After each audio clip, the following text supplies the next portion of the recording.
పెద్ద కాలువ ఆయకట్టు రైతుల పంట పొలాలకు నీరు విడుదల చేయాలని రైతులు ధర్నా చేపట్టారు.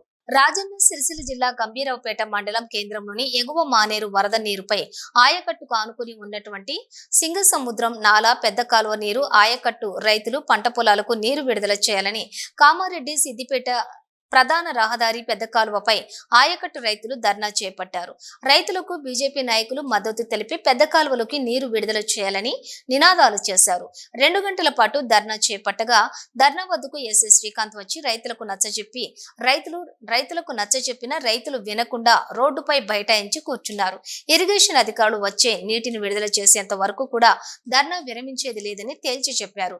రోడ్డుపై ఎక్కడికక్కడ వందలాది వాహనాలు నిలిచిపోవడంతో వెంటనే రైతులను ధర్నా విరమించాలని ఎస్ఐ కోరారు.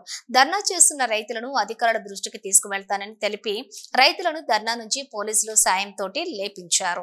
అయితే ఈ సందర్భంగా రైతులు మాట్లాడుతూ పెద్ద కాలువలకు నీళ్లు విడుదల చేసి రైతులను ఆదుకోవాలని, సింగసముద్రం నాలా పెద్ద కాలువ ఆయకట్టు ద్వారా 10,000 ఎకరాలకు సాగునీరు అందిస్తుందని, కనీసం ఒక 100 ఎకరాలకు కూడా నీళ్లు అందటం లేదని, పెద్ద కాలువను ధీమా చేసుకుని పేద రైతులను వరి పంటలు వేసుకుని గడిచినటువంటి 50 సంవత్సరాల నుండి కూడా లేని కరువు ఇప్పుడే వచ్చినట్లుగా నీళ్లు విడుదల చేయకుండా రైతులను ఇబ్బందులకు గురి చేస్తూ అధికారులు ప్రభుత్వం నిర్లక్ష్యం వల్ల రైతుల పంట పొలాలు ఎండిపోతున్నాయని లక్షల పెట్టుబడి పెట్టి సాగు చేశామని రైతులు ఆవేదన వ్యక్తం చేస్తున్నారు. అధికారులు వెంటనే నీళ్లు విడిచే ప్రత్యేక తూమి ఏర్పాట్లు చేయాలని రైతులు డిమాండ్ చేశారు. నీళ్లు విడుదల చేయాలని, లేని ఎడల పెద్ద ఎత్తున ఆందోళన కార్యక్రమాలు చేస్తామని రైతులు అంటున్నారు. ఈ కార్యక్రమంలో బీజేపీ మండల శాఖ అధ్యక్షులు గంటా అశోక్, నాయకులు ప్రసాద్ రెడ్డి, దేవసాని కృష్ణ, పత్తి స్వామి, రాజు, రైతులు చిట్టంపల్లి రాజు, టేకుమల్ల గంధపు రాజు, వేశాల రామచంద్రం, వేశాల రమేష్, చిట్టంపల్లి అంజయ్య, అడువయ్య, చిట్టంపల్లి స్వామి, బాలయ్య, దేవయ్య తదితరులు పెద్ద ఎత్తున రైతులు పాల్గొన్నారు. మేము మారుమూల ప్రాంతం అంటే బార్డర్లో ఉన్నాము. గంభీరావుపేట ఉమ్మడి కరీంనగర్ జిల్లా బార్డర్లో ఉన్నాము. అటువంటిది మా బార్డర్లో మానేరు ఉన్నది, ఎగువ మానేరు. దీన్ని ఎగువ మానేరు అంటారు. ఈ ఎగువ మానేరు ముట్టకముందు సింగసముద్రం నేల అని ఒకటి గొల్లకేతం పడకడ పుట్టింది. అది అప్పటికి మానేరు కట్టలే. అప్పటికి మానేరు కట్టడం నుంచి సింగసముద్రం నేల అంటే ఇక్కడి గంభీరావుపేట ఆ గొల్లకేతమ్మ బండ నుంచి సముద్రాలకు ఉన్నది. సముద్రాలకు అంటే నాగంపేట అవుతుంటే సముద్రం అక్కడికి జరుగుతుంది.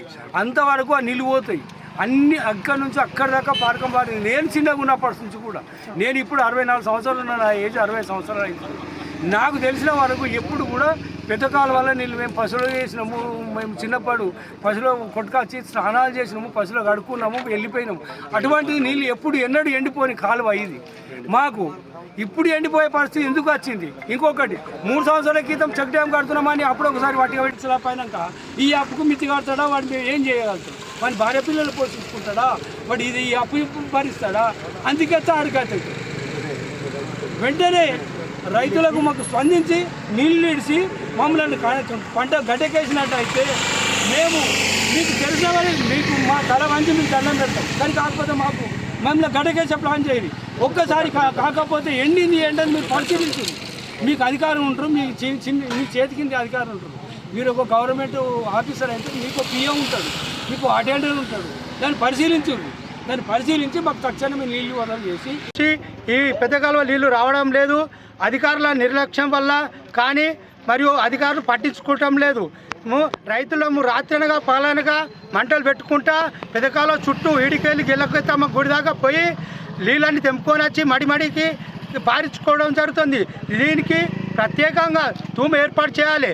తూము ఏర్పాటు చేసి మరియు ఆ తూము ద్వారా మా పెద్ద కాలువ రైతులోని గంభీరావుపేట మండలము మరి దాదాపు తెలంగాణ రాష్ట్రంలో ఉన్న ప్రతి ఒక్కరికి తెలుసు. గంభీరావుపేట మండలంలో ఒక ఎగువ మానేరు ఉన్నదని, ఎగువ మానేరు ఉన్నదని పేరుకే ఉన్నది. కానీ ఈ గంభీరావుపేటలో ఉన్నటువంటి మా రైతులకు మాత్రం తాగేదానికి నీళ్లు దిక్కులేవు. పొలాలు వారించుకుందామంటే కూడా మడ్లు ఎండిపోయి తెల్లం దాకా మేము రైతులందరము ఇక్కడ మంటలు పెట్టుకొని కావాలుండబట్టే పరిస్థితి వస్తుంది. ఒక్కొక్కసారి మేమే తన్నుకునే పరిస్థితి వస్తుంది. మరి దీనికి అంతటికి నిర్లక్ష్యం ఓలు వహిస్తున్నారంటే పూర్తి స్థాయిలో అధికారుల బాధ్యతనే. మేము పుట్ట ముందు వచ్చే పప్పటి నుండి కూడా గంభీరావుపేట మండలంలోని పెద్ద కాలువ అని ఉంటుంది ఒకటి, సింగసముద్రం నాలా అని. ఆ సింగసముద్రం నాలా కింద దాదాపు ఒక 10,000 ఎకరాల ఆయకట్టు ఉంటుంది. ఆ ఆయకట్టు కింద ఉన్నటువంటి రైతులు ఒక 2,000 ఎకరాల వరకు నాటేసుకున్న పరిస్థితి, వరి పంటలు వేసుకున్నటువంటి పరిస్థితి. ఇలా పశువులకు నీళ్లు తాగుదామంటే ఇడవనటువంటి పరిస్థితి ఉన్నది. గడిచిన 50 ఏళ్ళ నుంచి నీళ్ళు ఇచ్చిరు కానీ ఈసారి మాత్రం ఇయ్యమనంటే అది మా పరిధిలో లేదని అధికారులు నిర్లక్ష్యంగా సమాధానం చెప్తున్నారు. దీని ద్వారా గడిచిన 15 రోజుల నుంచి రైతులు తెల్లందాకా పొద్దుందాకా 24 గంటలు నీళ్ళ కావాలి పోయి ఒకరినొకరు తన్నుకునే పరిస్థితి